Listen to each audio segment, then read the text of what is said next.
शुभ प्रभात प्यारे बच्चों। मैं संजीत पांडे, प्रवक्ता डिवाइन पब्लिक स्कूल मोनापुर गोरखपुर के वीडियो पाठशाला में आपका बहुत बहुत स्वागत करते हैं। बच्चों, आज हम कक्षा 12वीं विषय हिंदी आरोह भाग 2 के गद्य खंड में संकलित प्रथम अध्याय भक्तिन, जिसकी लेखिका महादेवी वर्मा है, का लेक्चर 4 अर्थात व्याख्यान 4 पढ़ेंगे। तो आइए सबसे पहले हम बुक में पेज नंबर 76 अर्थात अपनी पाठ्य पुस्तक में आप पेज नंबर 76 पे आइए और बुक वगैरह ओपन कर लीजिए, अपने सामने रख लीजिए। आवश्यकता की सारी चीज़ें आप अपने सामने रख लें, पेंसिल वगैरह अपने हाथ में ले लें और जो भी वर्ड आपकी समझ से परे हो उसे सर्किल करें और फिर पूछने का कार्य करें। किसी तरह की आपको असुविधा हो तो बेहिचक आप उसको पूछिए। आइए देखते हैं पेज नंबर 76 का सेकंड पैराग्राफ।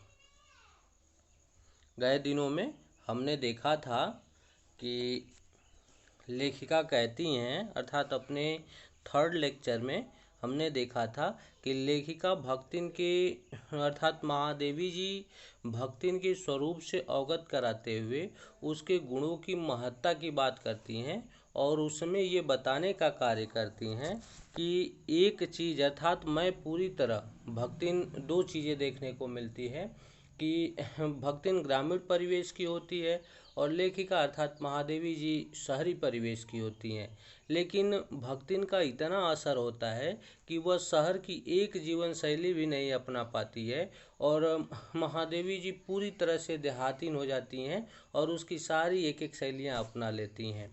जो अपनी संस्कृति में जी एक संबोधन सूचक शब्द है और काफ़ी सम्मानजनक शब्द है, लगा देने से लोगों के नाम की महत्ता बढ़ जाती है। इसे पुकारने से व्यक्ति को काफ़ी सम्मान मिलता है। वह ये कभी कहती हैं कि आजीवन नहीं सीख सकी और जब मैं कभी वो बुलाती हैं उसको, अर्थात दोनों लोगों का मालिक सेवक का संबंध होता है, अर्थात एक मालिक एक सेविका का बरसों बरसों से नाता रिश्ता होता है और उसका निर्वहन करते हुए वो आए करके बुलाने का कार्य करती है। यहाँ तक हमने देखा था कि वह जी को न अपना सकी। हम पेज नंबर 76 पे सेकंड पैराग्राफ देखेंगे कि लेखिका कहती हैं भक्तिन अच्छी है। भक्तिन अच्छी है यह कहना कठिन होगा क्योंकि उसमें दुर्गुणों का अभाव नहीं।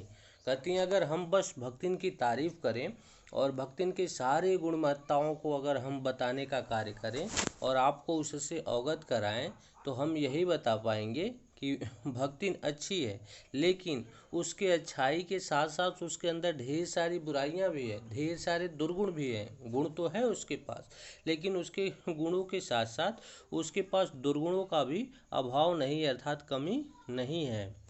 वो सत्यवादी हरिश्चंद्र नहीं बन सकती, अर्थात मेरे लाख बताने पर मैं जितना बताने का कार्य कर रही हूँ, इतना बताने के बावजूद अर्थात हम अपनी बातों से उसे हरिश्चंद्र नहीं बना सकते और वो ना हरिश्चंद्र है, इतनी सत्यता भी उसके अंदर निहित नहीं है। पर नरो व कुंजरो व कहने में भी विश्वास नहीं करती, पर नरो व कुंजरो व कहने में भी विश्वास नहीं करती। मेरे इधर उधर पड़े पैसे रुपए भंडार घर किसी मटकी में फैले अंतर्हित हो जानते हैं, यह रहस्य ही भक्ति जानती है। कहती है कि वो उसकी एक आस्था मेरे प्रति है, एक उसका त्याग मेरे प्रति है कि जब मेरे इधर उधर चंद पैसे जब मेरे इधर उधर बिखर जाते हैं, अर्थात इधर उधर मैं छोड़ देती हूँ, भूल जाती हूँ, तब वह इन पैसों को एकत्रित कर लेती है मटकी में। अर्थात प्राचीन काल में पैसे आदि या जो बहुमूल्य चीज़ें होती थी उनको रखने की जो परंपरा होती थी, तो ऐसे अलमारियाँ आधुनिक परिवेश की तरह अलमारियाँ नहीं होती थी, तिजोरियाँ नहीं होती थी, विभिन्न संसाधन नहीं होते थे, बैंक के लाकर नहीं होते थे, बैंक आदि नहीं होते थे। तब लोग कपड़े आदि में बांध करके पोटली बना करके गगरी मटके गेहूँ चावल आदि में या धरती में गाड़ दिया करते थे। यही परंपरा चलती थी अपने चीज़ों को रखने की। तो लेखिका भी कहती हैं कि वो मटकी में कैसे अंतर्निहित अर्थात तो उसके अंदर जा कर के एक मटकी के अंदर दूसरी मटकी छोटी डाल करके उसमें कपड़े से बांध करके डाल देती थी। यह रहस्य भक्तिन जानती थी, अर्थात उसको नहीं पता था, वो स्वयं अपने आप ही जान पाती थी, किसी दूसरे व्यक्ति को उसके उस धन के विषय में नहीं जानकारी होती थी, जिसको स्वीकार कर लेना किसी तर्क शिरोमणि के लिए संभव नहीं था।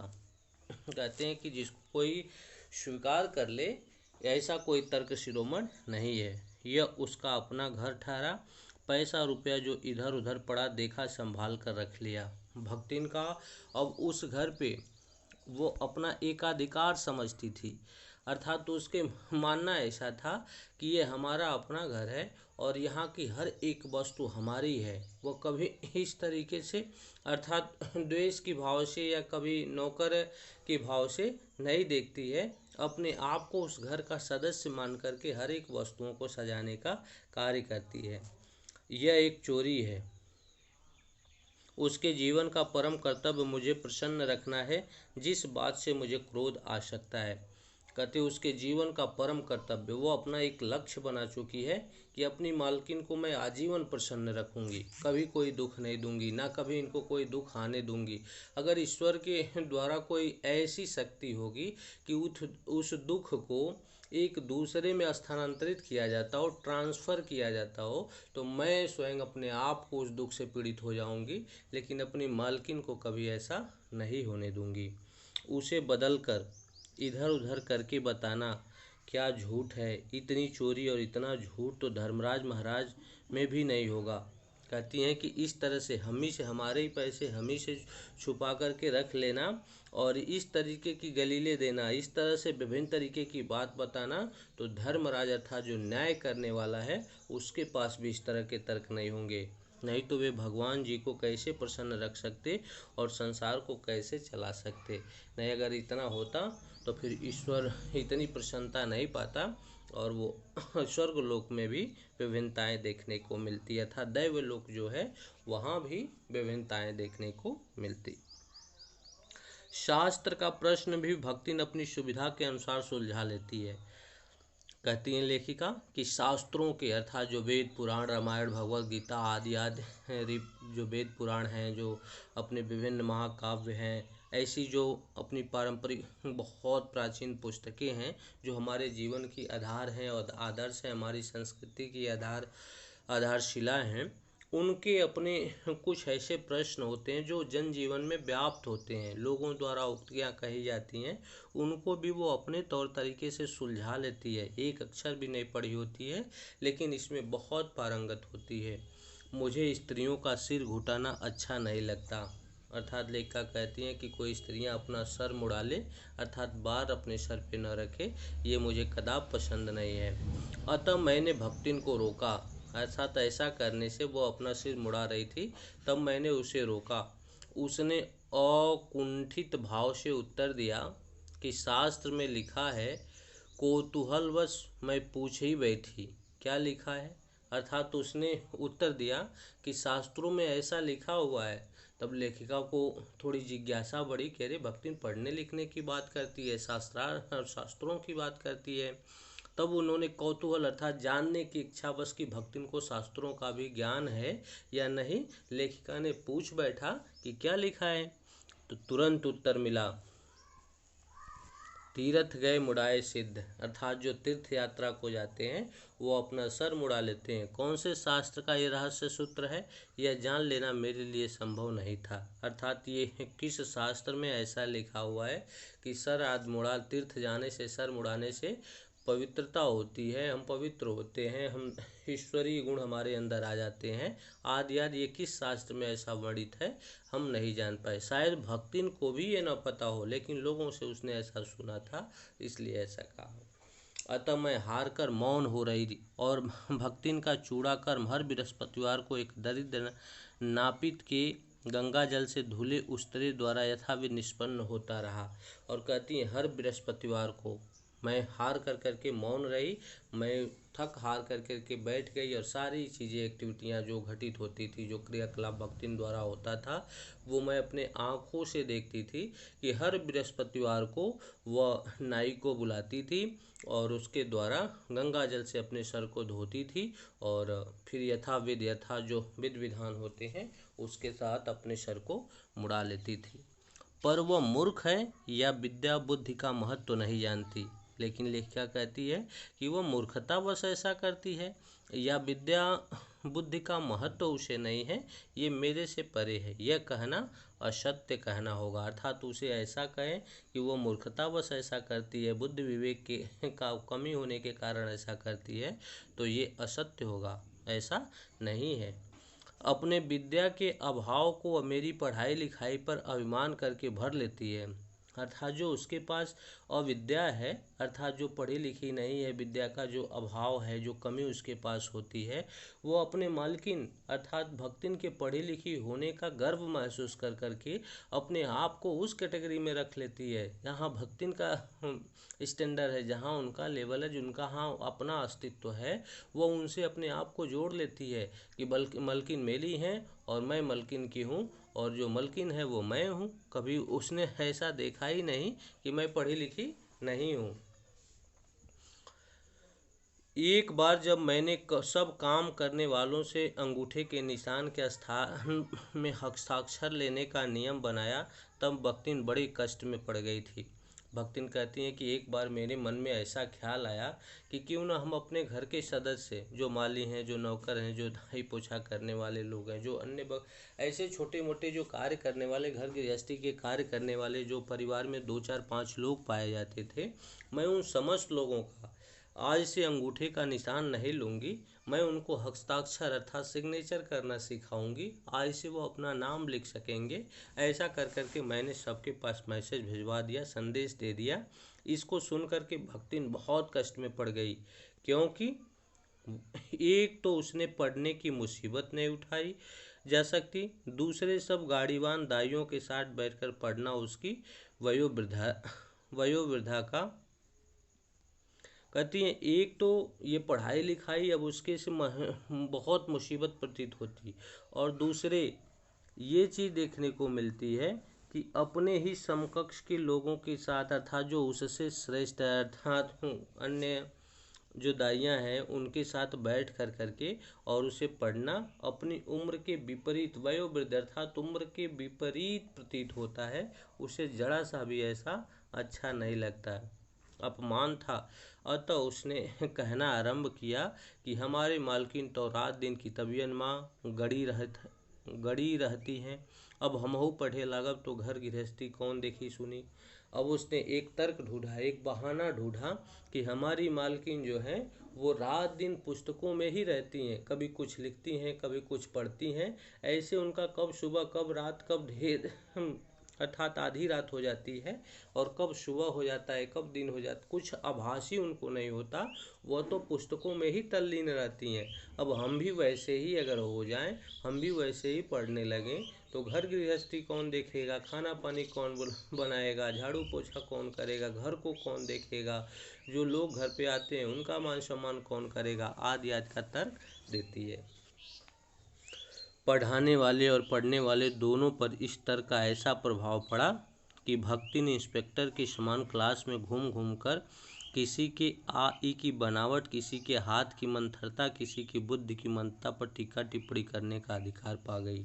कहती हैं पढ़ने पढ़ाने का इतना असर अर्थात इस तर्क का ऐसा प्रभाव पड़ा कि भक्ति इंस्पेक्टर अर्थात जैसे थाने में जो इंस्पेक्टर की भूमिका होती है और उसके नीचे जो अन्य सिपाही वर्ग, अन्य छोटे वर्ग के लोग जो होते हैं, और जिस तरह का रौब उसका होता है, उस तरह की स्थिरता इसके अंदर देखने को मिली कि अब वो क्लास में घूम घूम करके अपने समकक्ष लोगों को देखती थी, कौन पढ़ रहा है, कौन नहीं पढ़ रहा है, कौन कैसे पढ़ रहा है, कौन कैसा अक्षर अर्थात जो शब्द होते थे वो बना रहा है।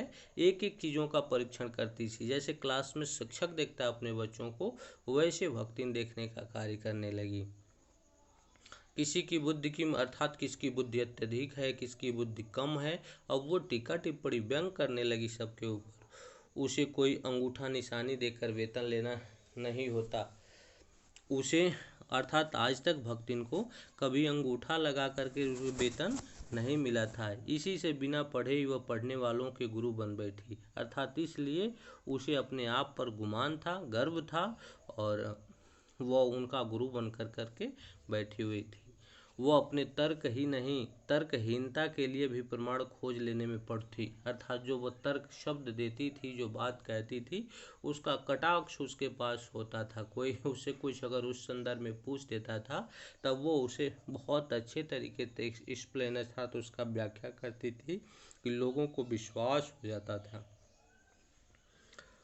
मालकिन को असाधारण देना चाहती है, महत्व देने की बात वो मालकिन को असाधारण देना चाहती है, पर इसके लिए भी प्रमाण की खोज ढूंढ ढूंढ आवश्यक हो उठी है।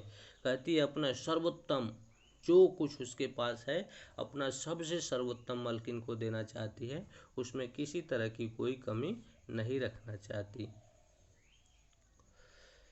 जब एक बार मैं उत्तर पुस्तकों और चित्रों को लेकर व्यस्त थी, तब भक्ति सबसे कहती घूमती। एक बार कहती हैं कि एक बार की बात है कि जब मैं उत्तर पुस्तकों अर्थात अपनी पुस्तकों में कुछ ढूंढ रही होती और चित्रों को लेकर के, अर्थात जो विभिन्न तरीके की एक्टिविटियां, क्रियाकलाप जो उनके अपने होते थे, उसमें मशगूल लेखिका होती थी, तब भक्ति सबसे कहती, अर्थात जो उससे मिलता, जो घूमती इधर उधर और कहती, वो बिचरियन तो रात दिन काम में झुकी रहती, अर्थात हमारी मालकिन तो का दिन का रात सब एक किए रहती हैं और दिनों रात काम करती रहती हैं उन पुस्तकों में, और तुम पंचे घूमती फिरती हो। और अपने घर के अन्य सदस्य, जो अन्य नौकर चाकर आए थे, उनको कहती हैं कि एक मालकिन को देखो कि रात दिन वो अपने कामों में कैसे तल्लीन रहती हैं, और एक तुम लोग हो कि इधर उधर घूमते फिरते रहते हो। चलो तनिक हाथ बटाई ले, अर्थात चलो तन हमारा सहयोग करो, हम जो बताते हैं वो काम करो, या हम ही तुम्हारे काम में सहयोग कर देते हैं, अपना काम फाइनल कर लो। सब जानते थे कि ऐसे कामों में हाथ नहीं बटाया जा सकता है, और सबको ये पता था कि विद्या ही एक ऐसी चीज़ है, पढ़ाई एक ऐसी चीज़ है कि जो स्वयं अर्जित किया जा सकता है। कोई दूसरा ऐसा नहीं है कि आपको पढ़ कर करके आपको दे दे, आपके हिस्से का कोई दूसरा पढ़ ले, ऐसा ये है ही नहीं। लेकिन भक्तिन के समझ से परे था कि चलो हम सारे लोग मिलकर के अपने मलकिन के हाथ बटा देते हैं, उनके पढ़ने में सहयोग कर देते हैं, ऐसा सोचती थी। अतः उन्होंने अपनी असमर्थता प्रकट कर भक्ति से पिंड छुड़ाया। जो अन्य लोग थे वो अपनी असमर्थता, अर्थात हम ये काम करने में निपुण नहीं हैं, वो कह कर करके और जैसे तैसे वो इससे अपना पिंड पीछा छुड़ा लेती हैं। बस इसी प्रमाण के आधार पर उसकी सब अतिशोक्तियाँ अमर बेल सी फैलने लगी। इस अर्थ ऐसे ही उसकी जितनी अतिशोक्तियाँ, अर्थात लोग जो बात कहती थी अजय, या जो उसके मन में इस तरह के विचार उत्पन्न होते थे, वो अतिशोक्त लगती थी, अर्थात किसी को विश्वास ही उस पर नहीं होता था। वो सारी अतिशोक्तियाँ अमर बेल की तरह बहुत दूर तक, अर्थात जैसे अमर बेल खूब चारों तरफ फैलता रहता है, उसी तरह फैलती रहीं कि मालकिन जैसा काम कोई जानता ही नहीं, इसी से तो बुलाने पर भी कोई हाथ पटाने की हिम्मत नहीं करता, और अपनी मालकिन को वह सर चढ़ा करके उनके महत्ता को बताने का कार्य करती कि मेरी मालकिन बहुत कठिन काम, बहुत टफ काम करती है, और उसमें ऐसा काम है जो किसी को नहीं आता है, कोई उनका सहयोग नहीं कर सकता है, पर वह स्वयं कोई सहायता नहीं दे सकती, इसे मानना अपनी हीनता स्वीकार करती है। और लेकिन ऐसा हो कि वह मालकिन के कामों में अपना सहयोग न दे सके, अगर ऐसा उसे हो तब उसे अपने आप पर हीन महसूस करती है, बड़ा दुखी होती है, ऐसा उसने कभी नहीं सोचा। इसी से वह द्वार पर बैठकर बार बार कुछ काम बताने का आग्रह करती है, और जहाँ हम लेखिका बैठी होती हैं, जहाँ महादेवी जी बैठी होती हैं, वहीं पास में बैठ कर करके और एक एक काम बताने का आग्रह करती है। कभी उत्तर पुस्तकों को बांध कर, कभी अधूरे चित्रों को कोने में रख कर, कभी रंग की प्याली ढोकर, और कभी चटाई को आंचल से झाड़कर वह जैसी सहायता पहुंचाती है। कहती हैं कि मालकिन के पास बैठ कर के चाहे रात हो चाहे दिन हो, जब तक वह जगती हैं तब तक भक्तिन भी जगती है। सेवा धर्म में सबसे निपुण होती है और मालिक के प्रति एक सेवक का जो कर्तव्य होता है उसका 100% 100% वह निर्वहन करने के लिए तत्पर होती है। उनके पढ़ाई में नहीं सहयोग कर सकती, लेकिन उनके साथ उनके पुस्तकों में, उनकी कॉपी किताब में, उनकी बनावट में हर तरीके का वे सहयोग करती है। कभी उत्तर पुस्तकों को बांध कर अर्थात सहयोग में आता है तो उनकी जो बिखरी हुई उत्तर पुस्तिकाएं होती हैं उनको बांध देती है। कभी अधूरे चित्र को कोने में रखकर और कभी जो चित्रकारियां करती हैं उनको एक साइड में कर देती है। कभी रंग की प्याली धोकर और कभी चटाई को आंचल से, अर्थात कभी रंग की जो कटोरे आदि होते हैं, जो विभिन्न तरह के ऐसे पात्र होते हैं जिसमें कलर आदि वो लगाई रहती हैं, उनको साफ कर करके कभी चटाई को अपने आंचल से, जो साड़ी पहनी रहती है उस आंचल से झाड़ करके वह जैसी सहायता पहुंचाती है। उससे भक्तिन का अन्य व्यक्तियों से अधिक बुद्धिमान होना प्रमाणित हो जाता है। उससे भक्तिन का अर्थात लेखिका सोचती है कि हमारे घर में जो काम करने वाले लोग हैं इससे भक्तिन कहीं सर्वोपरि है और सबसे ज़्यादा समझदार हैं। वह जानती है कि जब दूसरे मेरा हाथ बटाने की कल्पना तक नहीं कर सकते तब वह सहायता की इच्छा को क्रियात्मक रूप दे देती है। और जब वो जानती है कि मेरे इस पढ़ाई में, मेरी इस लिखाई में कोई दूसरा सहयोग नहीं कर सकता, तब वो विभिन्न तरीके से अर्थात मेरी पुस्तकों को देने लेने, इधर उधर रखने आदि में सहयोग कर करके और वो मेरा हाथ बटाने का कार्य करती है। इसी से मेरी किसी पुस्तक के प्रकाशित होने पर उसके मुख पर प्रसन्नता की आभा वैसे ही उद्भासित होती है जैसे स्विच दबाने से बल्ब में छिपा आलोक। लेखिका कहती हैं कि जब भी मेरी कोई पुस्तक प्रकाशित होती है तो उस पुस्तक का श्रेय, जितनी खुशी मुझे नहीं होती है, जितनी प्रसन्नता हमारे अन्य शुभचिंतकों को नहीं होती है, खुद मैं लिखने वाली होती हूँ और मुझे भी इतनी खुशी नहीं होती है जैसे स्विच दबाने से, अर्थात जैसे बल्ब ऑन करने से और जैसे प्रकाशमान रूम में जैसे बल्ब होता है और ऑफ होता है, जैसे उसको स्विच ऑन करते हैं और जैसे प्रकाश से सब कुछ वातावरण उजास हो जाता है, चारों तरफ उजाला आ जाता है, वैसे भक्तिन जब कोई मेरी पुस्तक छपती है तब भक्तिन के चेहरे पर इस तरह का प्रकाश देखने को मिलता है। वह सोने में उसे बार बार छूकर आंखों के निकट ले जाकर और सब ओर घुमा फिराकर मानो अपनी सहायता का अंश खोजती है। कहती हैं कि वह शून्य में अर्थात एकांत स्थान पर बैठ कर करके उस पुस्तक को बार बार अपनी आंखों से, अपने ओठों से छू करके आंखों के निकट ले जा करके इधर उधर घुमा करके मानो अपनी सहायता अर्थात जो उसने इसमें सहयोग दिया उस हिस्से को, उस भाग को वह ढूंढती है और उसकी दृष्टि में व्यक्त आत्मघोष कहता है कि उसे निराश नहीं होना पड़ता।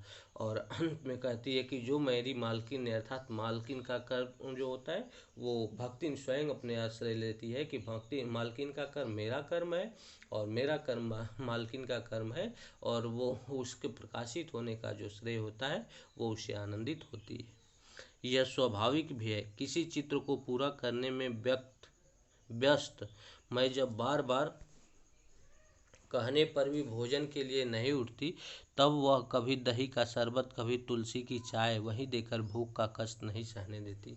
कहती हैं जब कोई मैं पेंटिंग में व्यस्त होती हूँ या कुछ लिखने में व्यस्त होती हूँ, लेखा कहती है जब मैं पूरी तरह से अपने कार्यों में तल्लीन होती हूँ और भक्तिन द्वारा बार बार मुझे भोजन करने के लिए कहा जाता है और जब मैं उठ करके उसके पास नहीं जाती हूँ या भोजन करने नहीं जा पाती हूँ, अपने कामों में ही तल्लीन रहती हूँ, तब मेरे उस भूख को मिटाने के लिए वो विभिन्न तरह का कृत्य करती है कि कभी तुलसी की चाय तो कभी दही का शरबत दे करके हमारे उस भूख को सहने नहीं देती, अर्थात हमें भूख लगने नहीं देती है। दिन भर के कार्यभार से छुट्टी पाकर जब मैं कोई लेख समाप्त करके या भाव को छंदबद्ध करने बैठती हूँ, कहती हैं दिन भर की अपनी दिनचर्या से, स्कूली दिनचर्या, घर की दिनचर्या और हमारे जो व्यक्तिगत जीवन की दिनचर्या होती है, उससे लेखिका जब छुट्टी पाती है, जब उसे सारी चीज़ें समाप्त कर लेती है और जब रिलैक्स भाव में बैठती है तब कहती हैं, अर्थात जब स्वतः आराम के मूड में होती है तब अपने काव्यों को छंदबंद करने बैठती हूँ, तब छात्रावास की रोशनी बुझ जाती है। और कहती, सामने जो छात्रावास होता है वहाँ की रोशनी बुझ जाती है। मेरी हिरनी सोना तख्त के पैताने फर्श पर बैठकर पागुर करना बंद कर देती है।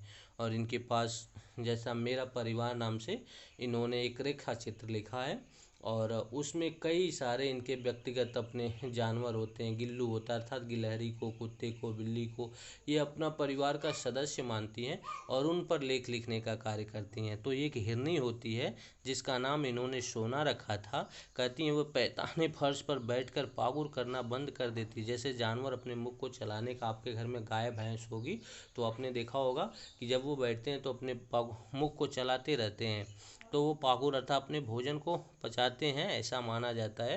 तो वो भी जो हिरन होती है जिसका नाम सोना होता है वो पागुर करती है। कुत्ता वसंत छोटी मछिया पर पंजों में मुख रखकर आंखें मूंद लेता है। और कहते हैं छोटी मछिया पर बैठा जो कुत्ता जिसका नाम बसंत होता है वो आंखें मूंद लेता है। और बिल्ली गोधूली मेरे तकिए पर सिकुड़ कर सो रही होती है। और जो बिल्ली गोधूली जिसका नाम होता है वह तकिए पर आ कर करके और वहीं उनके तकिए के पास सिकुड़ कर करके सो जाती है। पर मुझे रात की निस्तब्धता में अकेले न छोड़ने के विचार से कोने में दरी के आसन पर बैठ बिजली की चकाचौंध से आंखें चिमचिमाती हुई भक्तिन, लेकिन कहती हैं कि इतना कुछ होने के बावजूद सब कुछ मेरे पास था, सारे में जानवर मेरे पास हुआ करते थे, पर मुझे रात की निस्तब्धता में होता है कि एकदम सन्नाटा, रातें जो चारों तरफ एकदम सन्नाटा हो, एकदम शांत हो और भयंकर काली रात हो, पर मुझे एकदम निस्तब्धता में अकेली न छोड़ने के विचार से कि मेरी मालकिन अकेली अपने आप को न महसूस करें, कि कोने में दरी के आसन पर बैठकर बिजली की चकाचौंध से आंखें मिचमिचाती। कहती हैं कोने में, मेरे सामने कोने में बैठ कर के दरी पर, और जैसे बिजली का प्रकाश होता है वैसे वो अपने आंखों को, उसकी आंखों में इतना तेज होता है कि वह अपनी आंखें इधर उधर फेरती रहती है। प्रशांत भाव से जागरण करती और एकदम शांत तरीके से हमको एकटक देखती। वह ऊँघती भी नहीं है, अर्थात वह मुझे मेरे काम करने से और देर रात तक जगने से जरा सा भी नहीं उगती है, क्योंकि मेरे सिर उठाते उसकी धुंधली दृष्टि मेरी आंखों का अनुसरण करने लगती है। लेकिन जैसे मैं अपना सिर उठाती हूँ, जैसे मैं इधर उधर होती हूँ, वह तुरंत उठ कर के बैठ जाती है और मुझे देखने लगती है। यदि मैं सिरहाने रखे रैक की ओर देखती हूँ तो वह उठकर आवश्यक पुस्तक का रंग पूछती है। और भक्तिन पढ़ी लिखी नहीं है, वह नाम से अपने उस पुस्तक को नहीं दे सकती है, लेकिन जैसे उनको वो इधर उधर देखते हुए देखेगी तब वो समझती है कि मालकिन को पुस्तकों की आवश्यकता है, और उनको कलर से, रंग से पहचानती है। पूछती है, मालकिन जो पुस्तक चाहिए वो किस रंग का है? तो वो उठकर पुस्तकों का रंग पूछती। यदि मैं कलम रख देती हूँ तो वह स्याही उठा लाती है, और यदि मैं कागज़ एक ओर सरका देती हूँ तो वह दूसरी फाइल टटोलती है। कहती यदि मैं कलम रख देती हूँ तो वह स्याही पुनः लेकर के आ जाती है, और जब मैं कागज़ इधर उधर टटोलती हूँ तब वो एक दूसरी फाइल लेकर के मेरे पास आ जाती है, टटोलने लगती है। बहुत रात गए सोने पर भी मैं जल्दी ही उठती हूँ, और भक्तिन को तो मुझसे भी पहले।